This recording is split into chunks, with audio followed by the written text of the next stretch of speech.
Tribuners, bagaimana kabar Anda pada hari ini? Senang sekali saya Ilu Devi Sania dapat kembali menyapa Tribuners kali ini dalam program Highlight Koran Tribun Timur edisi hari ini Selasa 9 Desember 2025. Beragam berita menarik tersaji untuk Anda dalam koran edisi hari ini dan beberapa halaman diantaranya akan kami highlight dalam tayangan berikut ini. Tribuners, kita awali dengan halaman utama Koran Tribun Timur dengan headline berita Azhar Oppo belum ada mumpuni gantikan. Deng Ical dan Fikar tantang Bapak Bos. Azhar Arsyad diprediksi Oppo memimpin Dewan Pengurus Wilayah Partai Kebangkitan Bangsa Sulawesi Selatan atau DPW PKB Sulsel. Musyawarah Wilayah PKB Sulsel hari pertama menetapkan 5 calon ketua partai tersebut pada Senin malam 8 Desember 2025. Mereka Ketua PKB Sulawesi Selatan Azhar Arsyad, Sekretaris PKB Sulsel ada Muhammad Haikal dan juga anggota DPR RI Syamsur Rizal Marzuki Ibrahim, Ketua Fraksi PKB DPRD Sulsel Zulfikar Limolang dan juga anggota DPRD Sulsel Fadila Fahriana. Syamsur Rizal MI atau Deng Ical adalah mantan Wakil Wali Kota Makassar, Ketua PMI Makassar dan juga Ketua BEM Visip Unhas. Dia juga kader dari Muhammadiyah. Sementara itu Zulfikar Limolang atau Fikar adalah mantan Ketua PMII Makassar dan aktivis Ikatan Pemuda dan Mahasiswa Indonesia Luwu Raya atau IPMIL Luwu Raya. Sedangkan Haikal adalah politisi berlatar belakang non-governmental organization atau NGO. Sebelum menggelinding di dunia politik, ia malang melintang di proyek Bank Dunia di kawasan timur Indonesia.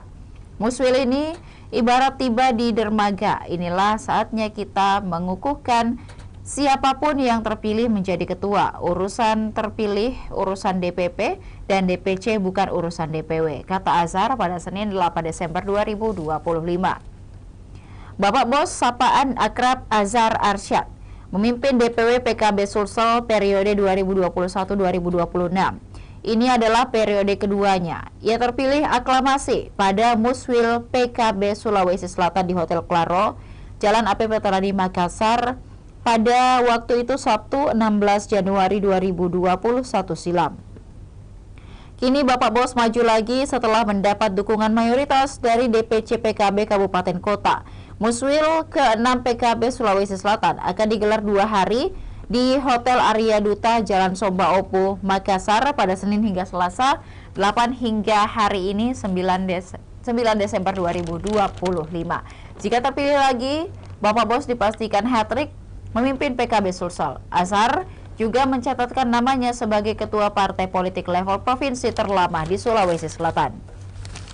Kemudian Tribuners, PKB bidik kursi DPR RI di Dapil Sulsel 3. Partai Kebangkitan Bangsa Sulawesi Selatan target peningkatan perolehan suara dan kursi legislatif tentunya pada pemilu 2029 mendatang. Ketua DPW PKB Sulawesi Selatan Azhar Arsyad kemudian juga menegaskan fokus utama dari partainya adalah menambah jumlah kursi DPR RI, terutama di Dapil Sulawesi Selatan 3 yang selama ini belum pernah berhasil diamankan PKB. Dapil Sulsel 3 meliputi Kabupaten Endrekang, Pindrang, Sidrap, Tanah Toraja, Toraja Utara, Luwu, Luwu Timur, dan Luwu Utara, serta Kota Palopo. Azhar dalam sambutannya menyatakan dinamika partai pasti mengalami pasang surut, namun capaian PKB patut diapresiasi. Peningkatan kursi nasional dari 51 pada pemilu 2019 menjadi 79 kursi. Dari jumlah tersebut PKB meraih 2 kursi di DPR RI dari Sulawesi Selatan. Azhar optimis pemilu 2029 akan menjadi momentum menambah 1 kursi lagi, terutama di Dapil 3. Di tingkat provinsi, PKB mempertahankan 8 kursi DPRD Sulawesi Selatan sekaligus menempatkan kadernya di posisi pimpinan dewan. Kemudian Tribuners juga dapat melihat biodata singkat terkait dengan Azhar Arsyad, kemudian juga Deng Ical atau Syamsur Rizal Marsuki Ibrahim dan Zulfikar Limolong. Berita lainnya Tribuners dari halaman utama terkait dengan Champions League.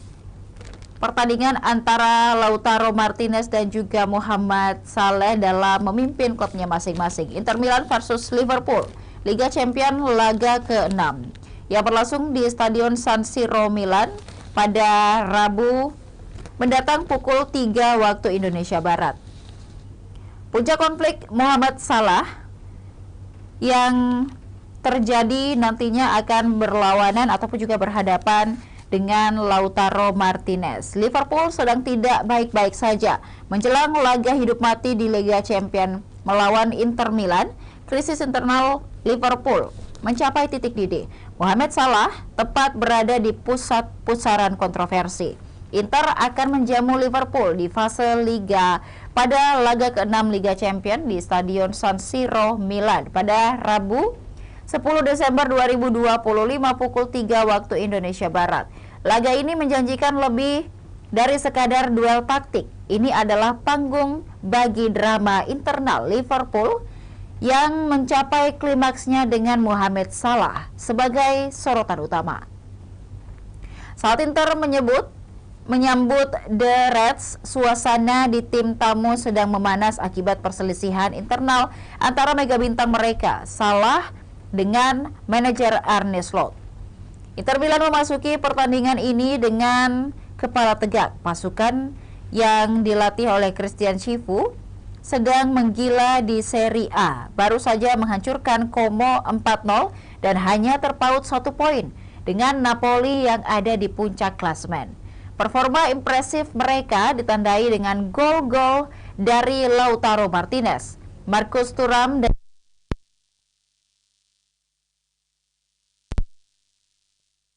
efisiensi tim yang matang. Stadion San Siro yang legendaris akan menjadi saksi bagaimana Nerazzurri yang memiliki rekor kandang kuat melawan tim Inggris menang 4 kali dari 4 laga terakhir fase grup atau liga, bertekad memanfaatkan momentum positif ini. Sedangkan Liverpool datang ke Milan dalam kondisi yang disebut media sebagai situasi krisis. Hasil imbang 3-3 melawan Leeds United diwarnai oleh pernyataan kontroversial Mohamed Salah pasca pertandingan. Pemain Mesir itu secara terbuka mengkritik perlakuan klub dan manajer, mengklaim dia merasa dibuang ke bus atau thrown under the bus dan hubungannya dengan Arne Slot telah diputus. Pernyataan ini sontak menjadi berita utama, membayangi persiapan taktis tim dan spekulasi merebak bahwa Salah yang performanya menurun drastis pada musim ini yang mencatatkan hanya 4 gol dari 13 penampilan mungkin tidak akan dibawa dalam rombongan ke Italia atau bahkan bisa melewatkan pertandingan terakhirnya bersama dengan rekan-rekannya sebelum AFCON dimulai. Berita selanjutnya Tribuners dari halaman utama terkait dengan dinamika PBNU. Wajar NU Sulsel optimis jalan islah terbuka.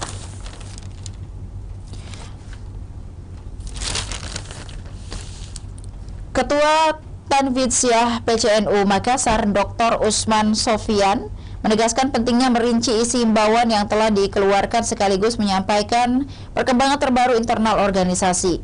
Ia menekankan agar warga Jamiyah khususnya di tingkat cabang Makassar tidak larut dalam dinamika yang terjadi, apalagi sampai mengambil posisi mendiskreditkan atau berpihak dalam konteks dukung-dukungan atau dukung-mendukung antara Gus Yahya dan Rais Aam. Dalam ngobrol virtual dengan judul Konflik PBNU, Islah dan Peran Kiai-Kiai Sepuh, Usman Sofyan tampil sebagai narasumber bersama dengan Profesor Firdaus Muhammad, Wakil Ketua PWNU Sulawesi Selatan di studio Tribun Timur. Menurut keduanya, bukan hanya pemimpin struktural, tetapi juga simbol pemimpin moral dan kultural di NU. Karena itu penting untuk menjaga situasi tetap kondusif dan fokus pada nilai-nilai kebersamaan dalam Jamiah. Kemudian terkait dalam wawancara tersebut dipertanyakan terkait dengan apa sebenarnya hasil koordinasi atau penyampaian dari Kiai Harun dalam pertemuan itu. Kemudian Usman Sofyan mengatakan penekanan beliau adalah agar lebih merinci apa yang telah menjadi tertuang dalam imbauan resmi sekaligus menyampaikan perkembangan terkini, fokusnya pada bagaimana menjaga situasi internal Jamiah, khususnya di level cabang Makassar agar tidak larut dalam dinamika yang berkembang. Terlebih lagi, jangan sampai muncul sikap mendiskreditkan atau dukung-mendukung misalnya antara Gus Yahya dan Rais Aam. Keduanya bukan hanya pemimpin struktural, tetapi juga simbol pemimpin moral dan kultural itu yang ditekankan. Beliau juga mengingatkan bahwa dinamika yang ramai di media sosial sebagian besar hanya berasal dari simpatisan NU, bukan dari struktur resmi. Kemudian Tribuners, kita beralih pada halaman 3 koran Tribun Timur edisi hari ini dengan headline berita Legislator Sulsel, patungan bantu korban bencana di Sumatera. Tim medis Unhas tempuh medan berat demi layani warga. Anggota DPRD Sulawesi Selatan patungan bantu korban banjir bandang dan longsor di Aceh, Sumatera Barat, dan juga Sumatera Utara. Dalam 24 jam, pembukaan donasi terkumpul Rp13.500.000 dari para anggota Dewan. Ada 85 legislator di Sulawesi Selatan. Ketua DPRD Sulawesi Selatan Andi Rahmatika Cicu menyerahkan langsung bantuan itu kepada Wakil Gubernur Sulawesi Selatan Fatmawati Rusdi di rumah jabatan Wakil Gubernur Sulawesi Selatan Jalan Yusuf Daeng Ngawing, Makassar pada Sabtu 6 Desember 2025. Pemprov Sulsel selanjutnya akan menyalurkan bantuan itu melalui posko BPBD Sulawesi Selatan yang berada di lokasi bencana. Penyerahan disaksikan Kepala Dinas Kesehatan Sulawesi Selatan Dr. Evi Mustikawati Arifin dan juga Wakil Ketua DPRD Sulawesi Selatan Fauzi Andiwawo. Hadir juga Ketua Banggar DPRD Sulawesi Selatan Misarum dan anggota DPRD Sulawesi Selatan Heriawan. Cicu mengatakan donasi tersebut merupakan langkah awal solidaritas dari legislator Sulsel untuk membantu para korban. Kami berharap bantuan ini dimanfaatkan sebaik-baiknya oleh para korban di 3 provinsi terdampak. Penggalangan donasi juga akan terus kami buka untuk meringankan beban saudara-saudara kita. Wakil Gubernur Sulawesi Selatan Fatmawati Rusdi mengajak masyarakat membantu para korban bencana di Pulau Sumatera. Bantuan sekecil apapun sangat berarti. Silakan salurkan melalui posko BPBD Sulawesi Selatan agar penyalurannya terkoordinasi dan tepat sasaran. Selain bantuan dana, tim kesehatan Pemprov Sulsel juga dikerahkan ke daerah terdampak. Di Sumatera Barat, tim terdiri dari 6 tenaga medis, termasuk dokter spesialis bedah, penyakit dalam, dan juga saraf. Mereka menembus 3 titik pengungsian di Maninjau, Kecamatan Tanjung Raya, Kabupaten Agam. Perjalanan menuju lokasi sangat sulit akibat longsor dan jalan tertutup lumpur, sehingga tim berjalan kaki sambil membawa peralatan medis. Kemudian di Sumatera Barat, tim Sulsel melayani 129 pasien dengan keluhan didominasi oleh ISPA, penyakit kulit dan sakit kepala.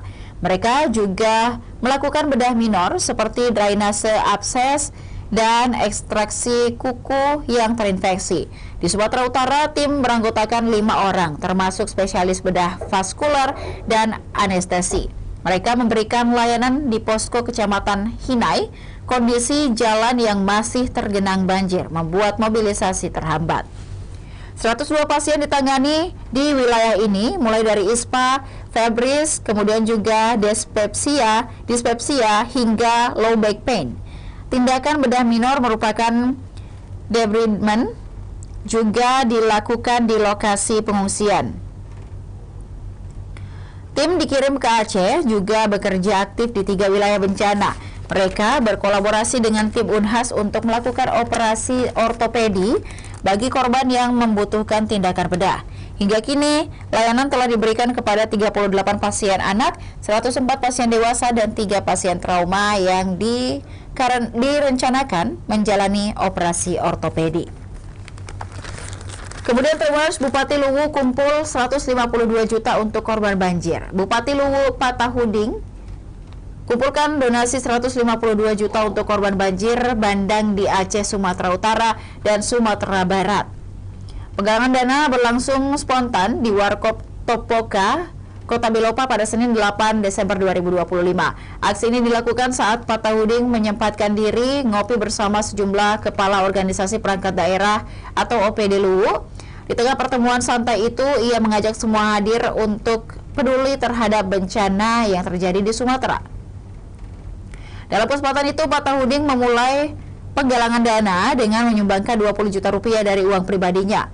Langkah tersebut langsung direspon para pemimpin OPD yang ikut hadir. Sejumlah pejabat eselon 2 menyusul memberikan donasi dengan nilai yang bervariasi, mulai dari 2 juta hingga 15 juta rupiah.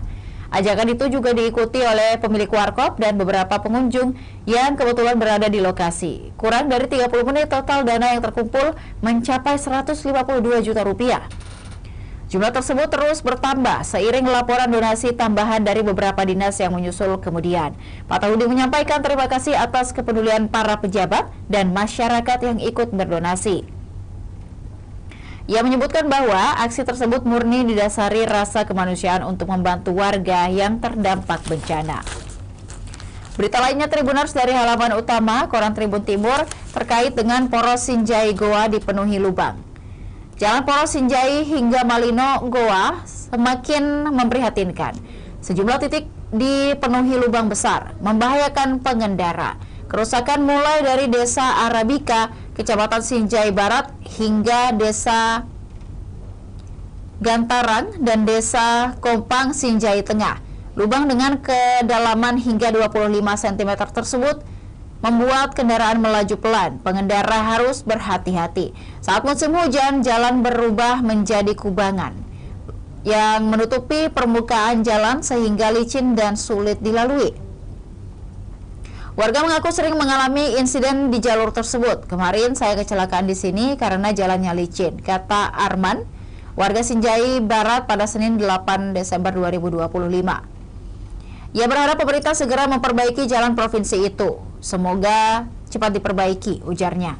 Anggota DPRD Sulawesi Selatan Mizarum memastikan perbaikan akan dilakukan dan sudah masuk tahap tender. Paling lambat mulai dikerjakan 2027.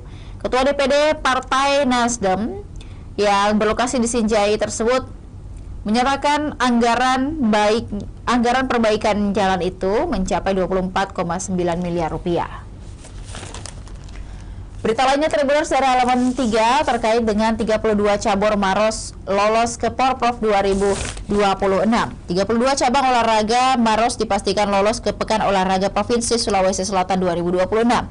Jumlah tersebut meningkat dibandingkan Porprov sebelumnya yang hanya meloloskan 24 orang ataupun juga 24 cabur. Sekretaris KONI Maros Hairul Syahab menyatakan capaian tersebut sebagai perkembangan positif bagi dunia olahraga di Maros. Ia menilai para atlet menunjukkan grafik performa yang semakin matang selama Pra-Porprov 2025. Hairul menjelaskan masih ada satu cabur belum bertanding, yakni voli. Ia berharap voli dapat menambah daftar cabur Maros yang menyusul lolos ke Porprov Sulsel 2026. Meski banyak cabur berhasil melewati fase kualifikasi, Hairul mengakui ada yang gagal melaju. Cabur basket menjadi salah satu yang dipastikan tidak lolos tahun ini. Kendati demikian, kekuatan kontingen Maros tetap dianggap besar. KONI Maros menyiapkan 354 atlet yang akan diturunkan pada berbagai nomor pertandingan di Porprov mendatang. Jumlah atlet tersebut merupakan hasil seleksi ketat dari masing-masing cabur. Ia mengatakan tahap seleksi dilakukan untuk memastikan atlet diberangkatkan memiliki peluang prestasi. Untuk meningkatkan motivasi, KONI mengusulkan kenaikan bonus bagi atlet berprestasi. Bonus bagi peraih medali emas diusulkan naik menjadi 20 juta rupiah dari sebelumnya 15 juta rupiah. Usulan itu disampaikan kepada Bupati Maros dan diharapkan dapat direalisasikan sebelum Porprov berlangsung pada Porprov Sinjai Bulukumba 2022. Atlet Maros menerima total bonus 1,1 miliar rupiah. Ketua KONI Maros Marjan Masre menyebut Porprov 2025 sebagai momentum penting menuju Porprov 2026 mendatang. Berita lainnya Tribuners dari halaman 3 terkait dengan BPBD Jeneponto minta warga batasi berkebun. Kecepatan angin di Jeneponto mencapai 27 km per jam. Badan Penanggulangan Bencana Daerah atau BPBD Jeneponto meminta warga lebih waspada khususnya yang beraktivitas di kebun. Peringatan tersebut dikeluarkan setelah BMKG menyampaikan potensi cuaca beragam di wilayah Jeneponto. BPBD bersama TNI Polri langsung melakukan langkah mitigasi di lapangan. Setelah BMKG mengeluarkan kewaspadaan, kami bersama TNI Polri mengimbau masyarakat membatasi kegiatan berkebun. Meski kawasan pesisir masih relatif aman, pemantauan cuaca tetap dilakukan secara berkala. BPBD juga menyiapkan langkah lanjutan jika kondisi semakin memburuk. Kalau hasil kajian BMKG nanti meningkat, pertengahan bulan kita intensifkan dengan mendirikan posko-posko siaga di wilayah rawan bencana. Peralatan penanggulangan bencana telah disiagakan. Warga diimbau untuk menghindari aktivitas berisiko, terutama di area yang banyak pepohonan. Kemudian Tribuners kita beralih pada halaman 9 Koran Tribun Timur dengan headline berita Pemkot lelang 38 motor dan mobil dinas. Pemerintah Kota Makassar melalui Badan Pengelolaan Keuangan dan Aset Daerah atau BPKAD akan melelang sejumlah barang milik daerah berupa kendaraan roda 2 dan roda 4. Kendaraan plat merah itu dilelang melalui sistem satuan maupun paket. Kepada Bidang Pengelolaan BMD BPKAD Kota Makassar, Muhammad Rahmatullah mengatakan tahun ini ada 2 kategori lelang. Paket 1 berupa kendaraan roda 4 dan roda 2 yang dijual per unit dengan total 38 kendaraan. Khusus paket 2 berupa kendaraan roda 4 dan roda 2 yang dilelang dalam satu paket dalam kondisi scrap atau besi tua. Lelang ini menjadi bagian dari langkah transparansi serta optimalisasi pengelolaan aset daerah, sekaligus membuka kesempatan bagi masyarakat yang berminat mengikuti proses lelang resmi melalui KPKNL Makassar. Menurut Rahmatullah, pelaksanaan lelang mengacu pada tata kelola pengelolaan barang yang transparan dan juga mengedepankan prinsip akuntabilitas publik. Lelang diselenggarakan melalui perantaraan Kantor Pelayanan Kekayaan Negara dan Lelang atau KPKNL Makassar menggunakan mekanisme open bidding di lelang.go.id. Penawaran terbuka atau open bidding merupakan penawaran yang disampaikan peserta lelang dengan sistem kelipatan nilai yang berpola sesuai dengan kewenangan pejabat lelang. Masing-masing peserta lelang saling mengetahui penawaran yang diajukan. Peserta lelang diwajibkan memiliki akun terverifikasi pada website lelang.go.id. Nominal jaminan yang disetorkan melalui rekening virtual account harus sama persis dengan nominal jaminan yang dipersyaratkan. Uang jaminan harus sudah efektif diterima KPKNL selambat-lambatnya 1 hari kalender sebelum pelaksanaan lelang. Sengaja biaya perbankan yang timbul sepenuhnya menjadi tanggungan peserta lelang, ujar Rahmatullah. Kemudian penawaran dibuka pada 15 Desember mendatang. Lelang kendaraan dinas dibuka pada 15 Desember, batas akhir penawaran pukul 12.30 waktu server waktu Indonesia Barat. Kepala Bidang Pengelolaan BMD BPKAD Kota Makassar, Muhammad Rahmatullah, mengatakan peminat dapat melihat objek lelang di kantor BPKAD Makassar pada 10 hingga 11 Desember. Peserta yang tidak hadir pada jadwal tersebut dianggap telah melihat kondisi barang. Penentuan pemenang lelang oleh pejabat lelang dilakukan setelah batas akhir penawaran di kantor Wali Kota Makassar. Objek lelang dijual dalam kondisi apa adanya. Jika terdapat kerusakan pada objek, Peminat atau peserta lelang tidak dapat mengajukan tuntutan dalam bentuk apapun. Kenapa? Kepada KPNKL Makassar maupun juga pemerintah Kota Makassar. Kemudian Tribuners, berita lainnya dari halaman 9 terkait dengan 10 sekolah sabut penghargaan Adiwiyata. 10 sekolah di Makassar mendapat penghargaan Adiwiyata 2025. Adiwiyata merupakan salah satu program pemerintah lingkungan hidup untuk menciptakan sekolah berbudaya dan peduli lingkungan. Penghargaan diberikan kepada sekolah yang konsisten menerapkan sekolah yang mendapat penghargaan menerapkan gerakan peduli lingkungan. Sekolah yang mendapatkan penghargaan yakni SDN 1 Mangkura kategori Adiwiyata Mandiri. 9 sekolah lainnya mengantongi penghargaan Adiwiyata tingkat nasional seperti SD Impres Kasih-Kasih, SD Impres Kalapa 31 dan SD Pontiku 2. Kemudian ada SD Minasa Upa dan Kepala Dinas Pendidikan Kota Makassar Aceh Sulaiman mengatakan sekolah yang mendapat penghargaan diberi apresiasi. Kita berharap ini menjadi motivasi untuk sekolah-sekolah lainnya agar bisa juga masuk dalam kategori Adiwiyata Mandiri dan Adiwiyata Nasional. Kunci untuk meraih penghargaan tersebut adalah konsisten.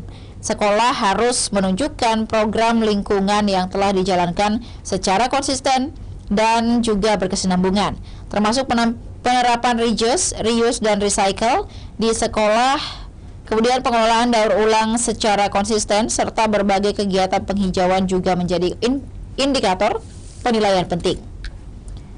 Berita terakhir Tribuners dari halaman 9 terkait dengan KONI jaring atlet muda dari sekolah. Wali Kota Makassar Munafri Arifudin menerima silaturahmi pengurus Komite Olahraga Nasional Indonesia atau KONI tingkat Kecamatan se-Makassar di Balai Kota pada Minggu 8 Desember. Hadir Ketua KONI Makassar Ismail M. Iqbal Jalil, Sekretaris dan juga Christopher Carlos sebagai bendahara. Ismail mengatakan hampir seluruh pengurus KONI kecamatan merupakan guru olahraga.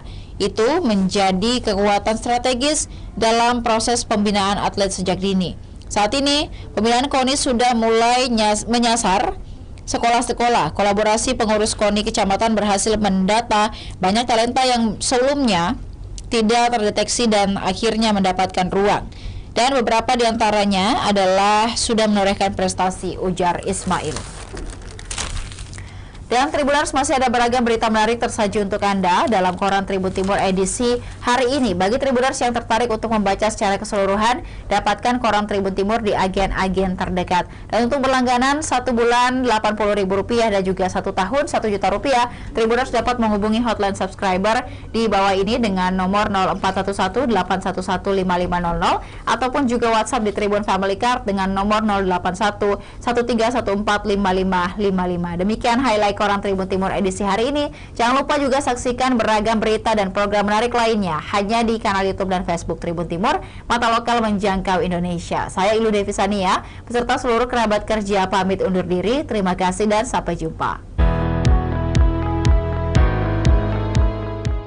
Melalui bantuan tahap kedua program Desa Berdaya, PLN kembali mendukung BUMDes Bintang Timur di Desa Beteleme. Gerobak listrik, tenan booth, serta pelatihan usaha mendorong warga lebih percaya diri mengembangkan UMK lokal. Langkah ini menjadi wujud nyata PLN untuk rakyat dalam memperkuat kemandirian ekonomi dan membuka peluang baru bagi masyarakat. PLN Unit Pelaksana Proyek Sulawesi Tengah memberikan edukasi kelistrikan kepada siswa SMK Negeri 3 Palu melalui program PLN Goes to School. Kegiatan ini membuka wawasan para pelajar tentang dunia energi dan peran strategis PLN. Inisiatif tersebut menjadi wujud kepedulian PLN untuk rakyat dalam memberikan motivasi, membangun generasi muda yang berwawasan luas.